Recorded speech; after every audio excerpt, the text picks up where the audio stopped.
Mamia ya taasisi nchini natazamiwa kunufaika kutokana na mpango wa mamlaka ya rasilimali za maji unaolenga kupatia taasisi hizo vifaa vya kukusanya maji safi kama vile matenki ya maji ili kuhakikisha wanafunzi wanapata maji safi. Mwenyekiti wa mamlaka hiyo Murgor alisema mbali na tenki za maji, mamlaka hiyo pia inatoa mafunzo kwa taasisi hizo kuhusu mbinu za kuvuna maji pamoja na kuzifundisha jinsi ya kutumia maji pasi na kuharibu kupunguza gharama. Kufikia sasa, makumi ya taasisi hasa katika kaunti kame kama vile Isiolo, Marsabit, Makueni, Garissa na hata Meru tayari zimenufaika na mradi huo.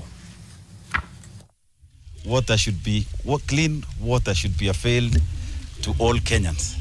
So this is part of it, and more so we targeted this school because, as you know, the population of this school is so high. Clean water is a necessity in life. Lack of clean water affects students in many ways. There are so many waterborne diseases in the country. So what normally happens is that you find students missing schools because they are sick, they're in the hospital, and some of them are fatal. Like if you have a problem like cholera or typhoid, which can bring problems.